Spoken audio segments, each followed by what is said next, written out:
이제는 좀 익숙해질 때도 되지 않았습니까? 개혁성, 선명성, 투쟁성이요. 아따 그래도 그 말만 나오면 좀 근데 좋아하시잖아요. 이렇게 말해주면. 아니 부끄러워요 실제로. 부끄럽고 좋잖아요.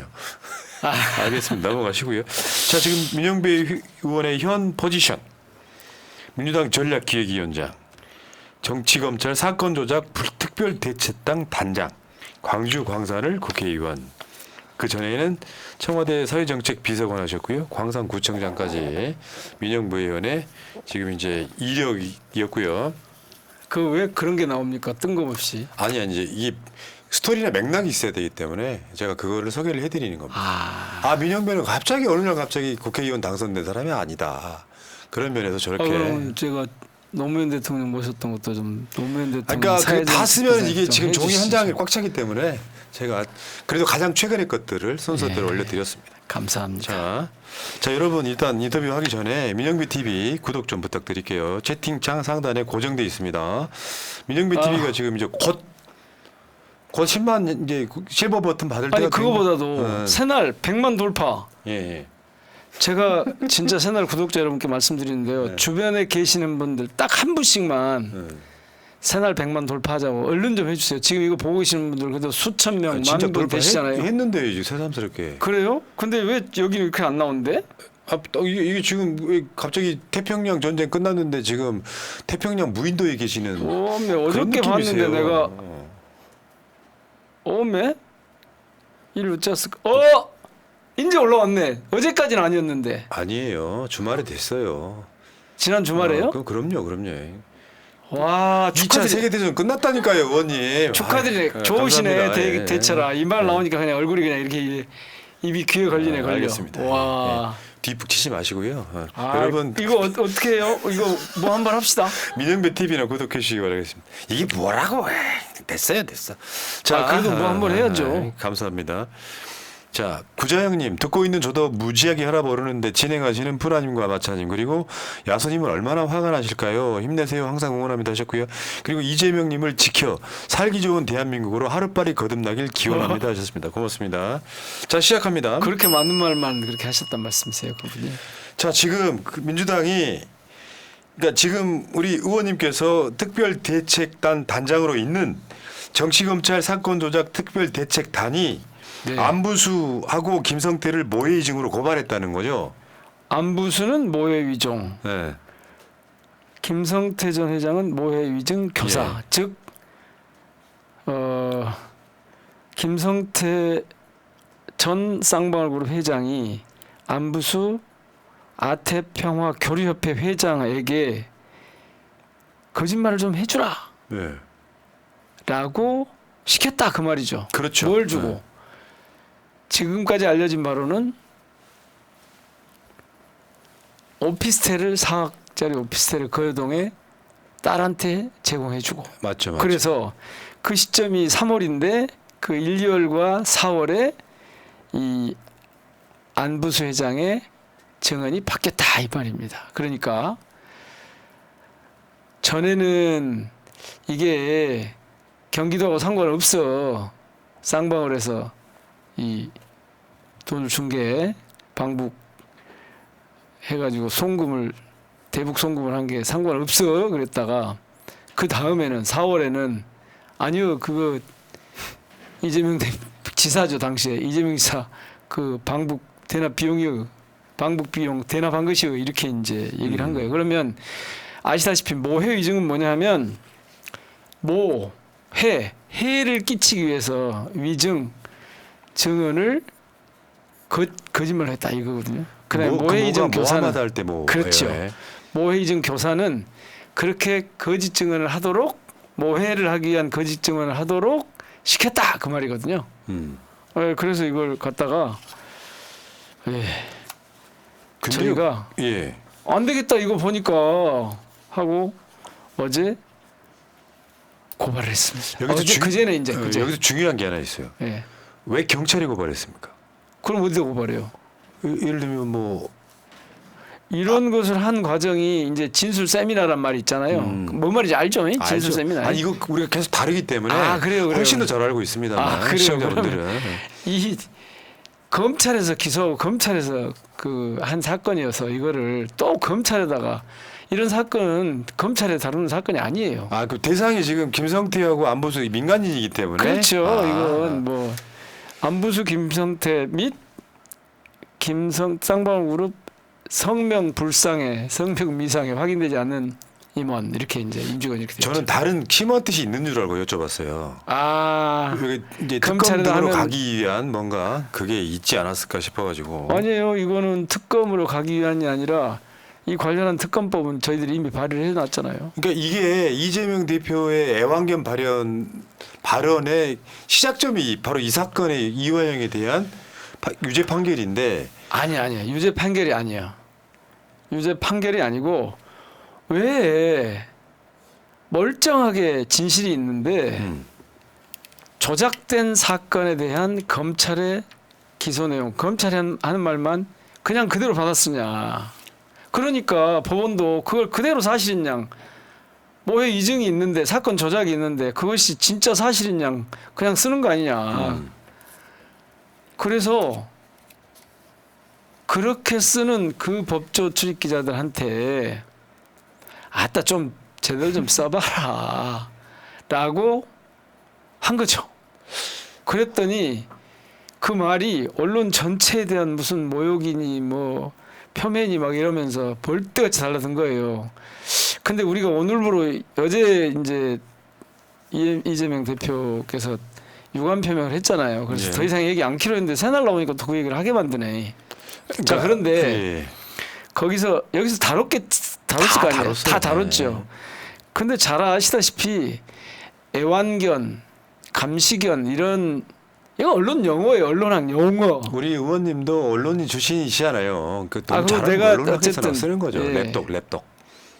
랩이라는 게 이게 랩탑 하는 것처럼 이렇게 무릎에다 앉혀놓고 그 왜 그러니까 애완견 무릎에 앉혀놓고 이렇게 그렇잖아요. 그런 것처럼 그냥 그대로 받았어요. 좀 제대로 좀 써주세요라고 하소연을 한 거죠 사실은. 맞죠. 볼멘 소리 한 건데. 그렇죠. 그런데 잘 걸렸다 그러고 이제 이걸 갖다가 조진 거죠 또.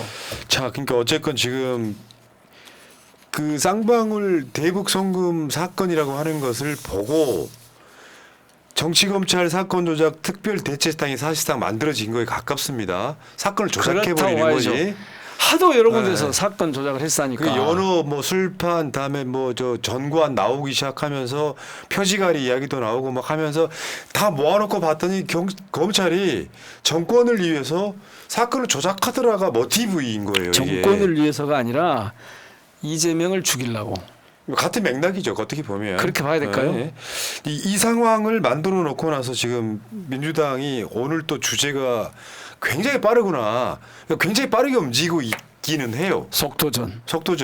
초스피드 우사인 볼트 속도전. 민주당. 예. 이렇게 보는데. 그래서 약간 요즘 지지자들이 민주당이 좀 정신 차렸나 이렇게 좀 봐주는 것 같은데요. 예. 아직 부족하겠지만. 그래서 결국 이야기 조금만 더 나가 볼게요. 그래서 이재명 대표를 지금 제3자 뇌물죄로 기소를까지 하는 상황.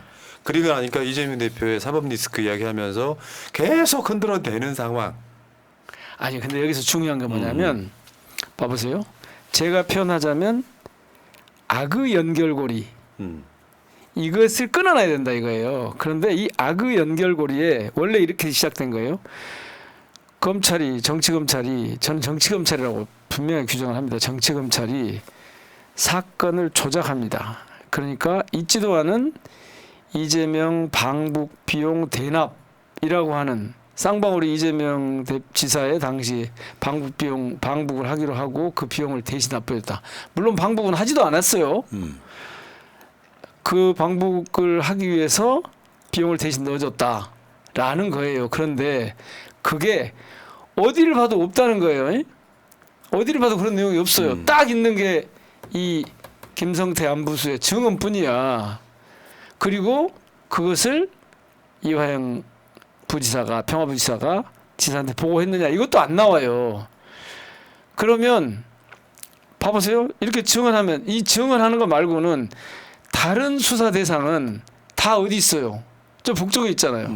근데 국정원의 보고서를 보니까 이게 주가 조작하려고 장난친 거였어. 그러니까 그 대가로 보낸 돈을 이재명 방북병으로 대납한 걸로 둔갑을 시켰어요. 네. 자, 그래서 그렇게 사건을 둔갑시켜 가지고 기소를 해요. 검찰이. 그랬더니 법원이 그 중에서 김성태 전 회장 말은 믿고, 그리고 국정원의 보고서나 공식 보고서나 그 다음에 이화영 전 부지사의 말은 안 믿어, 안 받아들여. 그래서 유죄를 때리고, 그리고 그 판결을 결과를 가지고 다시 이재명 대표를, 지금 이제 이재명 대표를 추가로 기소를 해요. 뭘로? 삼자 뇌물죄로 기소를 한단 말이에요. 다른 사람이 돈을 내게 했다 이거지. 이게 말이 되냐고요. 그래서 제가 이걸 악의 연결고리다 이렇게 얘기를 네. 했는데, 근래 여기에 가담한 사람 집단이 둘이 있어. 그게 하나는 아까 그 애완견이라고 놀림을 당한 그 언론, 특히 모모 신문과 방송은 판결문에 나와 있는 내용조차도 그게 재판부가 받아들인 것인데 재판부가 그걸 받아들이지 않은 걸로 둔갑시켜 버렸어요. 이거 이제 내일 저희들이 좀 기자회견 좀 할 생각을 그렇죠. 예측단에서 자, 그렇게 해서 언론이 여기에 가담해 있고, 그 과정에서 하도 보다 못하니까 그렇게 그냥 그 조작된 사실을 좀 제대로 좀 짚어봐서 진실을 좀 밝혀주면 안 되겠소 하고 그렇죠. 하소연을 한 거예요. 두 번째는 여기에 정치권이 가담을 했어. 그게 박정은. 예. 근데 거기가 아시잖아요. T 무슨 종편 출신이잖아요. 네, TV조선. 예. 네. 이분이 또 뜬금없이 그 발언 내용을 편집을 해가지고 필요한 것만 싹 뽑아가지고 이걸 갖다가 가담했어요. 그러니까 이 악의 연결고리는 결국 봐보세요. 정치 검찰, 법원, 재판, 국민의힘, 의원, 그리고 언론, 이른바 제가 늘 말씀드리는 수구 카르텔이 작당을 맞죠. 하고 있는 거예요. 어마어마한 카르텔이 작동하고 있는 거죠. 사실 이 싸움이에요 지금 이 정치판에. 그러면서 이거 그래 설령 그래 그렇게라도 해 그러니까 이런 것을 만들어내려니까 별짓을 당하는 거예요 지금. 그러니까 이 정권이. 이게 진실이 아닌 것을 진실처럼 보이게 하려면 조작이 등장하는데 최소한 대한민국 공무원인 검찰은 그러면 안 되는, 언론도 마찬가지고요. 그러니까 이게 쌍방울 사건의 올개는요, 정말 쉽게 표현하면은 김성태가 안부수한테 오피스텔을 주고 안부수의 입장이 바뀌면서 안부수하고 김성태의 발언이 똑같이 일치함으로 이화영 네가 하는 말은 거짓말이야. 그 이화영도 회유하려고 엄청 노력을 했던 거잖아요. 그래서 넘어간 척했지 그런데. 실제로 이재명 대표를 기소한 이유는 되게 간단합니다. 김성태의 주장에 의하면 술 먹다가 이화영 지사가 바꿔준 전화에 김성태가 그 전화를 받아서 이재명 지사랑 통화했다는 게 연결고리라고 생각해서 거기다 거는 거예요. 그러니까 이거는 지금 1분짜리도 아닌 내용이 들어있잖아요. 여기에 제1야당 대표가 또 재판을 받게 만드는 이 연결고리, 악의 고리, 아까 말씀하신 거. 그 연결고리. 네. 그러면 저는 이제 여기 주제를 넘어가 보려고 하는데, 이게 언론들은 이재명의 사법 리스크라고 이야기를 해요. 근데 저는 이 사건은 검찰 해체 리스크라고 보고 싶거든요. 검찰 리스크라니 검찰 어. 리스크. 그래서 이제 정치 검찰은 해체돼야 한다. 왜? 아니 이거는 정말 어느 시대에도 보지 못했던 일이에요. 이게 언제 보셨어요 혹시 이런 일? 있었죠. 그러니까. 옛날 군사 독재 시절에 그렇게 막 조작해가지고 사람을 죽게 만들고 막 한 적이 있었는데, 아니 지금이 어느 시대예요 진짜. 쪽팔려 죽겠네. 네. 진짜 어디 다른 나라에 대고 얘기도 못하고. 그러니까 이거는 이렇게 봅니다. 이제 저질이야 진짜. 네. 아니 그러니까 밤이 깊을수록 새벽이 깊을수록 날은 밝아오는 것처럼 이게 이재명 대표의 사법 리스크일까? 이거는 결국 검찰 해체로 가는 과정에 등장하는 일종의 도구일 뿐이다. 이렇게 보는 거예요. 지금 민주당도 이거 한번 보세요. 일단 최근에 나온 보도만 갖고 내가 저 민주당 입장이 아니라 언론사 보도만 갖고 한번 이야기 한번 해볼게요. 일단 MBC 단독입니다. 쌍방울 대북 송금 MBC 담당 단독. 검사 등 검사 MBC 4명을 단독. 탄핵 추진하겠다. 이게 나와요. 실명으로 굳이 말씀드리면 박상용 검사, 강백신 검사, 어미준 검사, 김영철 검사 물론 각각 내용이 다릅니다만 이 내용이 지금 하나가 있고요. 근데 저렇게 하면 뭐해? 안동환 검사처럼 기각되는데 그게 아니라 지금은 법사위원장이 민주당이라는 환경이 바뀌었다. 그래서 무슨 일이 벌어질지 혹시 기대되는 게 있어요? 말씀해 주실 거잖아요. 무슨 일이 벌어집니까? 뭐 궁금해하시면 말씀해드릴게요. 그러니까 지금 변호인도 바꾼다는 거잖아요. 저희들이 안동환 탄핵할 때 어.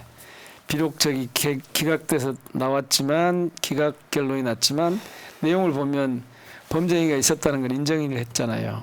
그런데 이걸 해서 밥그릇을 뺏어볼 만큼 파면시킬 만큼은 안 된다, 아니다 이렇게 지금 판결한 거 아니에요. 그러니까 뭐 흔히 쓰는 비유로 음주는 했지만 음주운전 아니다 뭐 이런 셈인데 그때는요 저희가 안동환 그 사건 관련된 주변을 좀 조사를 해보고 싶었어요. 그래서 국회법 130조에 보면 그 탄핵에 관한 내용이 있거든요. 근데 거기를 보면 그렇게 돼 있어요.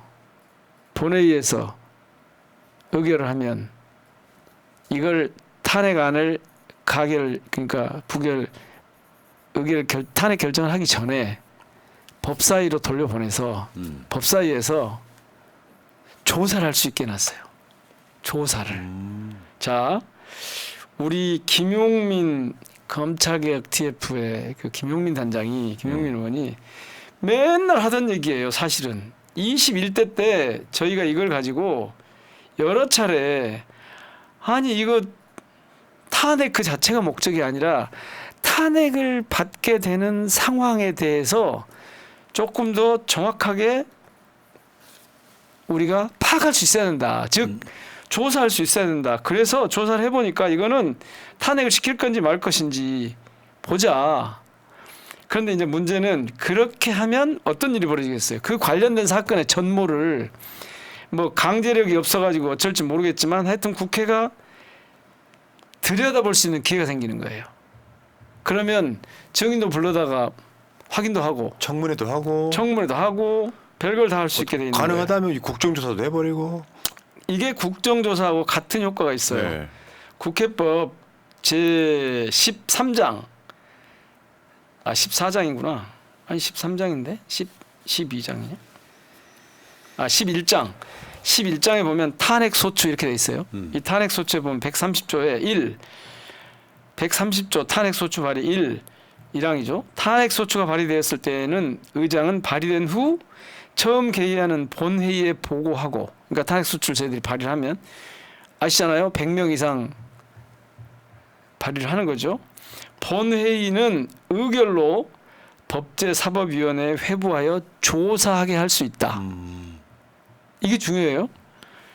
두 번째 2항 본회의가 1항에 따라서, 그러니까 앞에 지금 규정대로 탄핵 소추안을 법제사법위원회에 회부하기로 의결하지 아니한 경우에 이 경우에는 본회의에 보고된 때부터 24시간 이후 72시간 이내에 탄핵 소추 여부를 무기명 투표로 표결한다. 뭐 말씀인지 알겠죠? 네.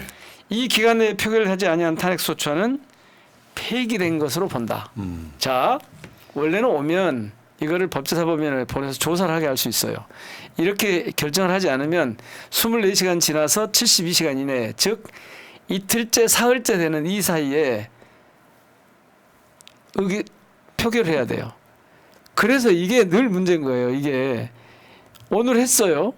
그래서 회의가 열렸는데 그 다음 날이나 그 다음 날 회의가 다시 열리지 않으면, 본회의가 다시 열리지 않으면 어떻게 되겠어요? 폐기된다고. 폐기돼 버려요. 맨날 이런 걸 노려가지고 이제 이걸 못하게 하고 막 그렇게 해온 거예요. 국힘에서. 법사위를 갖고 있으니까 조사도 안 해버리고 폐기되게 만들어 계속 해왔는데, 만약 이번에 또 그 MBC 보도가 사실이라면, 그렇게 하면 이거를 우리 김용민 단장이 반드시 이걸 활용할 거예요. 아하, 알겠습니다. 예. 자, 그러니까 보니까요. 지금 아까 사진 한 번 더 보여주시면 좋겠는데 이화영 허위 진술 해유 수원지검 박상용 검사 앞에 나오는 저 얼굴이고 최근에 변 검사로도 지금 알려져 있습니다. 다음에 한명숙 전 총리의 재판 도중 재소자를 불러 허위 진술을 강요한 지금 윤석열의 세 번째가 어미준이에요. 그 다음에 검찰의 직접 수사 대상 범죄가 아닌데도 최근에 윤석열 명예훼손 사건을 수사해서 압수수색을 한 강백신이 두 번째입니다. 그 다음에 그 장시호와 뒷거래했다는 의혹이 불거진 김영철. 그러니까 지금 비위가 드러난 검사들을 법사위원장 바뀌는 환경이 바뀐 상황에서 지금 탄핵 추진하겠다는 보도가 일단 나왔고요. 했다는 소리가 아니라 지금 민주당이 추진이라는 말은 한다는 말과 거의 동일시되는 것 같습니다. 빨리 하니까. 제가 예. 저 검사범죄 대응 TF가 있는데 거기 아까 말씀드린 김용민 의원이 거기 단장이에요. TF 책임자예요.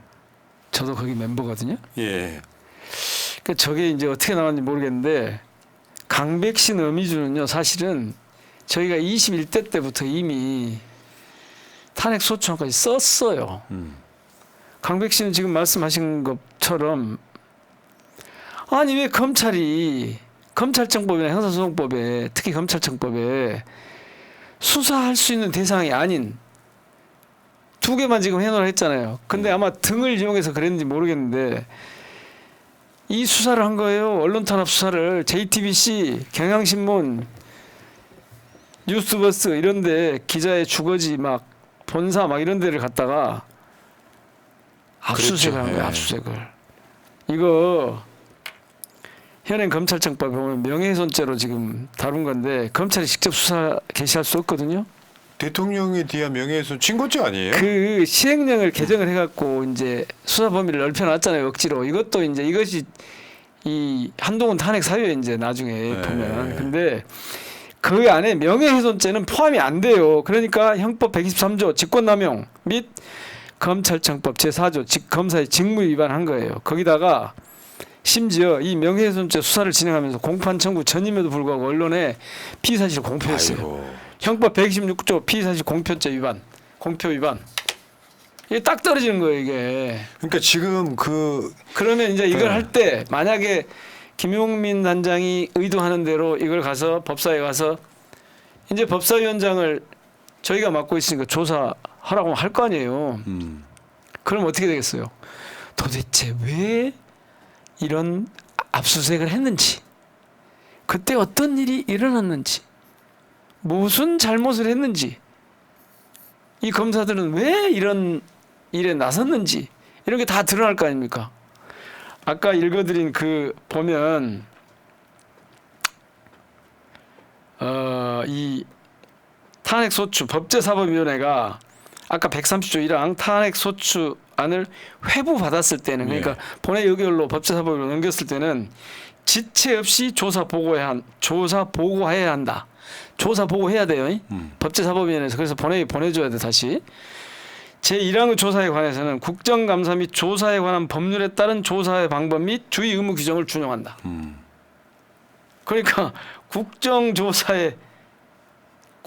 및 조사에 관한 법률에 있는 방식으로 할 수 있다 이거예요. 거기서 조사 방법을 준용해. 또 거기서 나와 있는 주의 의무도 준용하는 거예요. 그러면 이런 사건들을 다시 이제 국회가 법사위가 팀을 꾸려가지고 다 들여다볼 수 있게 되는 거죠. 그러면 그러니까, 네. 조작을 했는지 억지를 썼는지 갖다가 뭘 갖다 붙였는지 이런 거 다 할 수 있는 거예요. 그러니까 법사위의 권한이 워낙에 막강하기 때문에 추경호가 그랬다면서요. 법사위원장, 운영위원장을 1년씩 번갈아가면서 하자. 그것 때문에.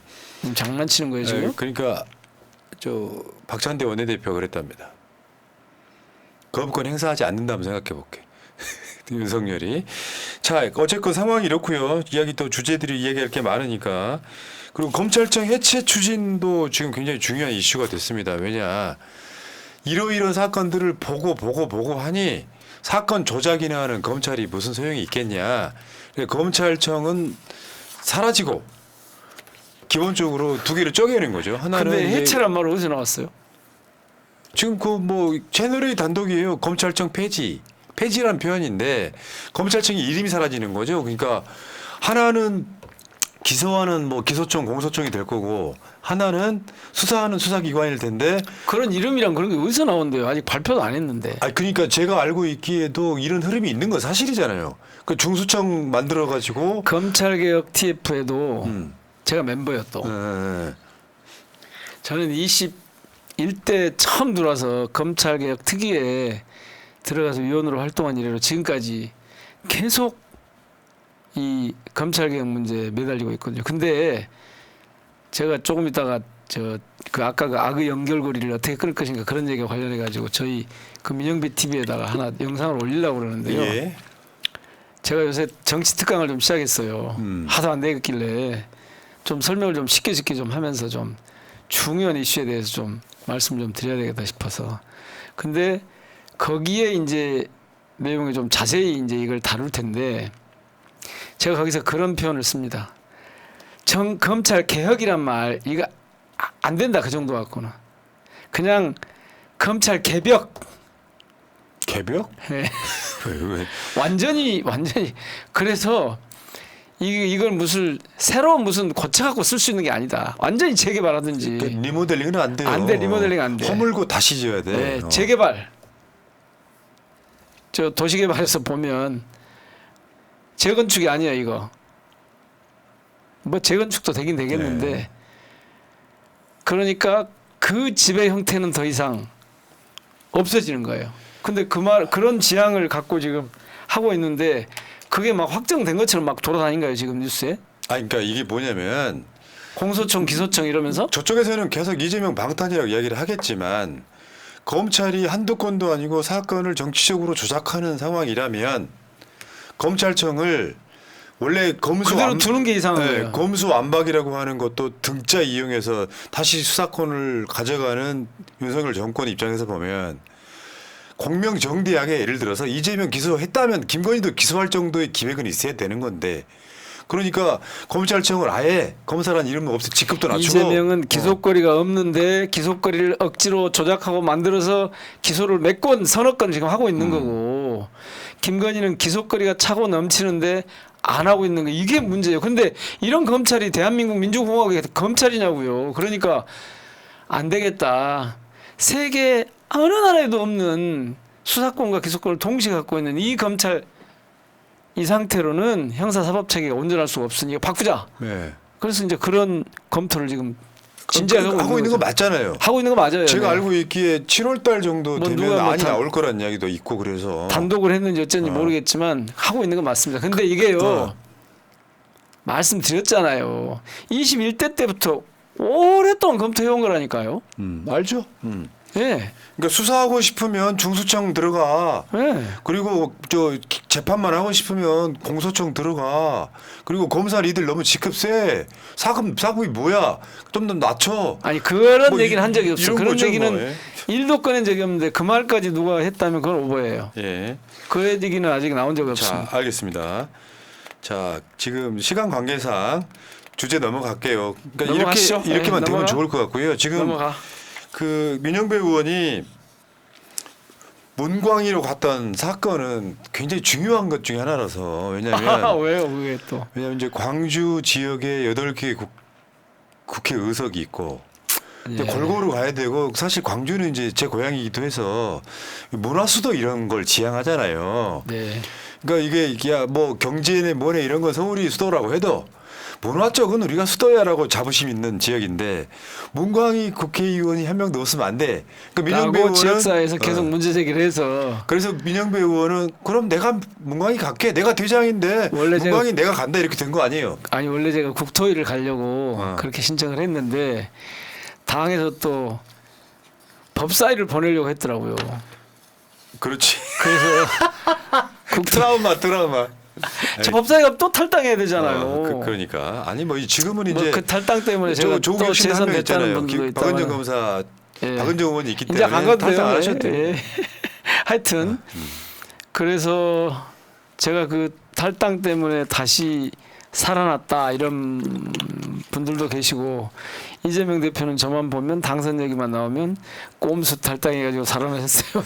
이렇게 놀리는 데 써먹죠. 네, 놀릴 놀리는 때 데. 자꾸 써먹는데 본인은 언론의 공격을 엄청 받아가지고 그게 일종의 그때 트라우마 아니에요? 너무 심했어요. 너무 아팠다니까 그때. 아니 심지어 오죽했으면 제가 그때 그냥 탄수화물을 안 먹고 4개월을 버텼겠어요. 그러다가 아프셨고 입원까지 하셨잖아요. 결국에는. 아따 그 얘기 그만합시다. 재미없어요. 재미없어요. 잠깐만요. 자, 빨리 그래서- 진행했는데. 아니 그래서 그런데 그렇게 갈 수 없다. 광주에 8명밖에 없는데 그 2배 정도 되는데 그렇죠. 상임위는. 그래서 중요한 거 광주에 필요한 상임위를 다 가기로 맡았는데 문광희하고 국방위가 빠졌다고 난리인데 국방위는 공항 이전 문제 때문에 그러는 거여서 국토위에서 커버를 좀 하기로 하고 문광희는 어쩔 수 없다 그러면 제가 가자 하고 그냥 간 거예요. 그게 뭐 별 예. 그런 건 아니고. 그런데 자, 근데 지금 민주당 몫의 상임위원장들 뽑아서 문광희도 저희가 문광희도 했습니다. 지금 전재수 위원장이죠. 네네. 뽑아서 지금 회의를 열어서 모든 상임위원회가 지금 가동이 되기 시작했어요. 아니 11개만 가동이 됐지. 그러니까 민주당 모든이 아니고 몫의 민주당 상임위원장들 상임위는 가동이 되기 시작했는데 일단 문광희 첫 회의 해보신 서회 말씀해 주십시오. 복장이 또 터집니다. 앞에는 아무도 없어. 안 저쪽에는 사도광산 우리가 그 관련한 결의안을 제출하기로 그치. 했는데 국가유산청장이 안 나와 있어. 그러니까 정부위원, 국무위원석, 정부위원석도 텅 비었고 제 앞자리도 텅 비었어. 제가 어떻게 하다 보니까 가운데쯤 앉았더라고요. 간사부터 시작하고 가나다로 쭉 앉는데 제가 가운데 앉았어요. 오, 근데 제 옆에는 저희 당 사무총장이 딱 앉고 삼선 그 김윤덕 의원이 딱 앉고 오른쪽에는 또 양문석 특히 세다. 박수현 의원께서 또 딱 앉고 청와대 공보수원 이렇게 딱 앉았는데 이쪽에는 보니까 쟁쟁한 분들이 딱 앉았어요. 저쪽에 아무도 없어요. 그래서 얘기를 좀 했습니다. 이게 바로 이 검찰 독재 정권의 민낯이다. 이게 지금 이게 뭐냐 이게 법에 있는 대로 그냥 열자 그랬는데 그런데 이제 제가 가서 그랬어요. 너 문체위 왜 왔니? 인사부터 하거든요. 제일 먼저 가면 모든 시민이 문화예술을 향유하고 관광체육활동을 마음껏 즐길 수 있는 나라로 가보자 싶어서 왔다. 특히 언론 탄압 이러면 안 된다 진짜. 이게 표현의 자유라고 하는 게 이 인간의 기본권 중에서 정말 민주공화국의 기본권 중에 기본권인데 이러면 되냐? 이 문제 좀 다뤄보고 싶다. 그리고 광주에서는 그래도 이 국책 사업으로 아시아 문화 중심 도시 광주 조성 사업이 시행되고 있으니까 이거 좀 구현 좀 제대로 해보겠다 이런 말씀 드렸는데 제가 깜짝 놀란 건 제가 상임위 하려고 준비를 해보니까 문체부가 희한한 일을 했더라고요. 무슨 일이 있었는지 아세요? 이런 건 보도가 좀 안 됐던데 총선 그 사전 투표하잖아요. 예. 직전에 각 정부 부처에 대통령 정책 홍보 영상을 공무원들 다 보러 간 거예요. 부정선거네. 관권 선거죠. 예.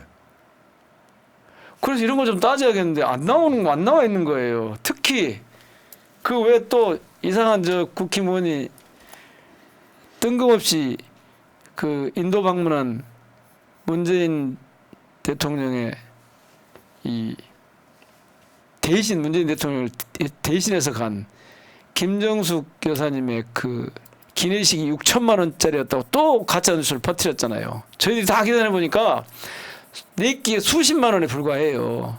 지금 칼에서 보내준 걸로만 보면 105만 원이라고 나오는데 그거는 거기에 부대 비용이 들어간 걸 다 포함해서 그런 거예요. 그래서 실제 식사비는 네 끼에 수십만 원이다. 이게 저희 결론이거든요.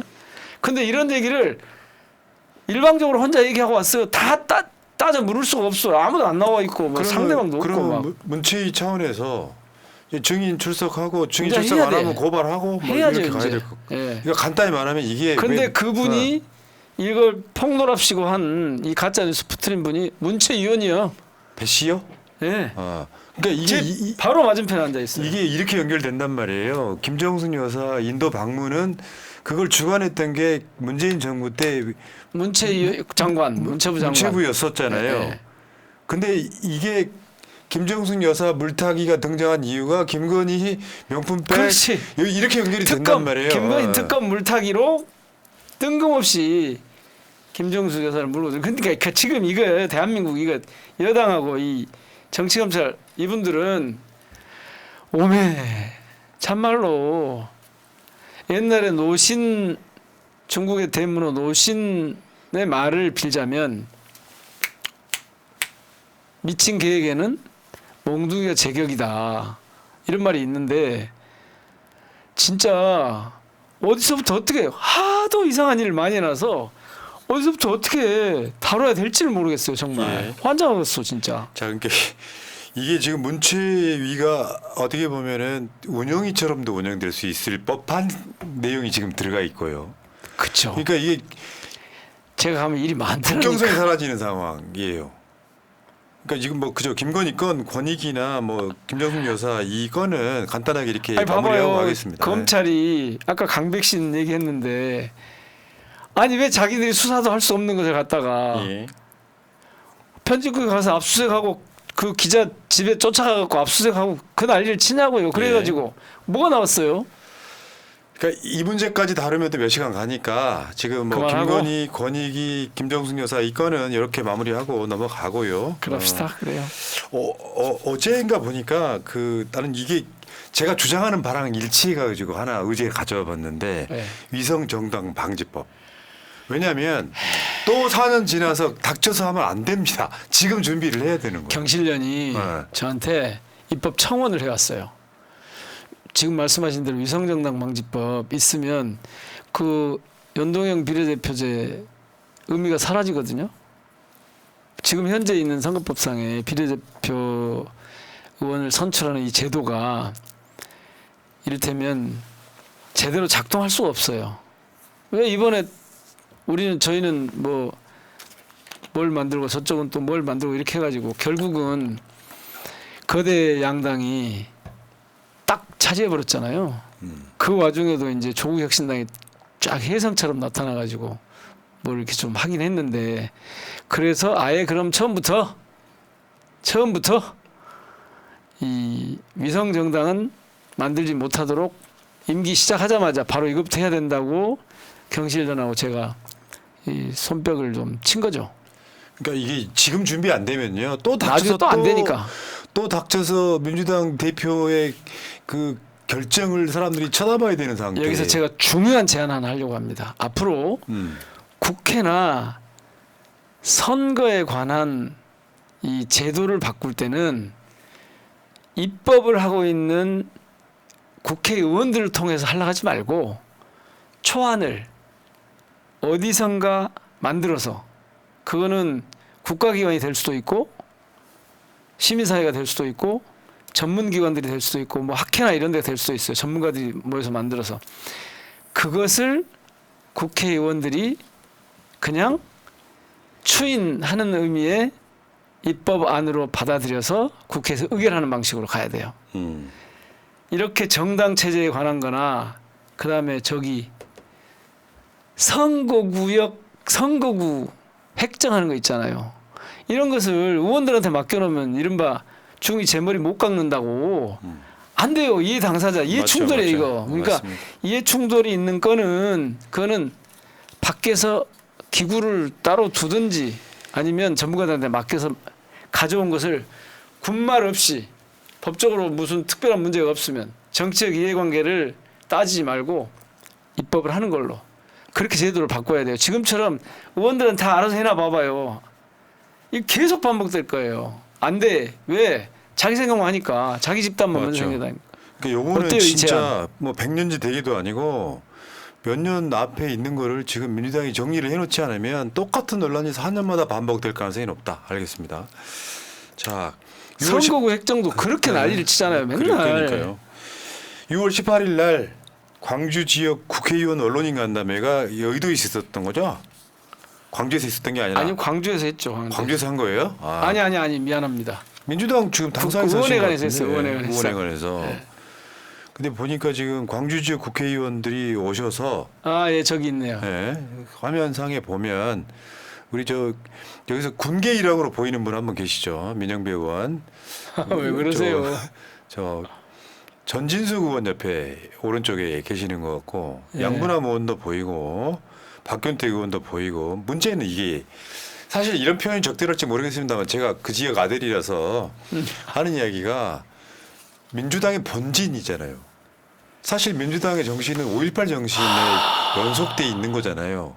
그러면 중요한 진지죠. 예, 예. 본진이기 때문에 이야기 좀 짧게 제가 화두를 네. 던지면 뭐냐. 예. 광주 지역에 선출직 최고위원이 없습니다. 왜냐하면 좀 광주 오래됐죠, 지역의 지금. 선출직 최고위원이 나오긴 했는데 떨어져가지고 이제 네. 지역 완배 차원에서 제 기억에 임선숙 변호사가 최고위원 잠깐 했던 거, 그다음에 송갑석 그 당시 의원이 했던 거를 제외하고 나면 호남이 자력으로 최고위원이 못 되고 있는 상황이에요. 아, 그래서- 너무 그렇게 그냥 아픈 대목이죠. 그래서 지역 주민들이 야 민영배 최고위원 나가라 이야기가 있는 거라고 저는 봐요. 표현을 민영배 최고위원 나가라고는 안 하지만 자꾸 호남 정치 복원 이런 말씀을 늘 하십니다. 왜 이렇게 무게감이 중량감이 없고 말빨이 안 서냐 쉽게 말하면. 근데 저는 그걸 이렇게 받아들여요. 광주의 민심, 광주 시민의 목소리를 그리고 정치적 요구를 관철시킬 수 있는 그 누군가가 좀 있었으면 좋겠다. 그래서 저희들이 이제 두 가지로 접근을 합니다. 하나는 8명이 힘을 합칠게요. 이 말씀 하나 하고 좋습니다. 그러면 지도부에도 한번 들어가 보겠습니다. 그렇게 이제 의견을 모은 거죠. 자 그게 저는 그러니까 이게 그런 거예요. 선출직 최고위원이 있네 없네 이런 차원을 떠나가지고 이낙연 당시 전 민주당 대표를 이긴 이유는 이낙연 같은 사람들이 요새 개혁성이 있어요. 뭐가 있어요. 제 개인적인 생각입니다만. 그래서 민영배가 사실은 이낙연을 이긴 전국구 스타가 된 이유는 어느 날 갑자기 이름이 유명해서가 아니라 열심히 싸웠기 때문에 유명해진 거거든요. 그래서 전국구 국회의원이 되고 있는 상황 됐다고 봐도 돼. 이낙연을 이긴 사람이니까요. 그런데 광주 또는 어떻게 보면 전남북까지 대표하는 국회의원으로 최고위원이 됐다는 것은 사실 이 민주당에서 있어서의 그 호남 몫을 인정해주는 측면도 분명히 있거든요. 근데 대표 선수 되고 최고위원이 되라는 것은 예. 그 최고위원 출마하실 거죠? 예, 어제 아. 말씀드렸어요. 원래 이제 제가 시당위원장을 하겠다 그렇게 말씀을 드렸었다가 이렇게 보니까 또 지금 말씀하신 대로 당 지도부에 들어가서 일을 하는 게 좋겠다는 그런 여론이 흐름이 있어서 예, 그럼 제가 그걸 감당해 보겠습니다 하고 어제 이제 그 지역 언론인들 앞에서 밝힌 거죠. 그 제가 최고위원 나오시겠다는 분들 몇몇의 근황을 아는데 아, 그래요? 이번 그러니까 이재명 대표 연임은 이제 확실해지는 것 같고 그러면 이재명 대표는 당 대표를 위해 재도전 하겠지만 뭐 결과는 사실상 뻔하고 근데 나오겠다는 분들 몇몇을 보면은 이게 별들의 전쟁 느낌이 있어요. 오, 순위가 관심이 가는 막 재밌을 것 같습니다. 점 한번 쳐보세요. 근데 그게 저는 몇 위나 할 것 같습니까? 나중에 4위 밖으로 개인적으로 벗어나지 말씀드리겠습니다. 개인적으로. 왜냐하면 그게 왜 이 얘기를 드리냐면 현재 지도부가 셀럽들의 집합체여가지고요. 최고위원의 주목도가 높아요. 국민의힘과 다른 요소 중에 하나예요. 예. 그러니까 최고위원 한마디 한마디가 언론 기사로 나오는 이 선순환 구조가 있었거든요. 근데 지금 현재 지도부의 최고위원들 거의 대부분 출마 안 하기 때문에 당대표를 제외한 최고위원이 바뀌어요. 근데 지금 나오시는 분들도 대부분 다 셀럽입니다. 그렇다 보면 2기 이재명 지도부도 상당히 관심을 받을 가능성이 높다. 실제로 여론조사까지 돌리고 있다고 하더라고요. 모처에서는. 아, 진짜요? 근데 그 이야기는 제가 방송 밖에서 잠깐 귀뜸해 드릴게요. 자, 아, 이 응원을 해주셔야지 새날에서. 응원해 드리는 건 당연하고. 그 뭐냐면 이게 민영배 나와 누구 나와 하면 뭐 이기 이재명 지도부는 좀 뭐랄까 일기에 비해서 조금 더 덜 유명한 거 아니야? 걱정 안 하셔도 돼요. 그보다 더 나았으면 나았지. 관심이 다르지 않습니까? 별로 아.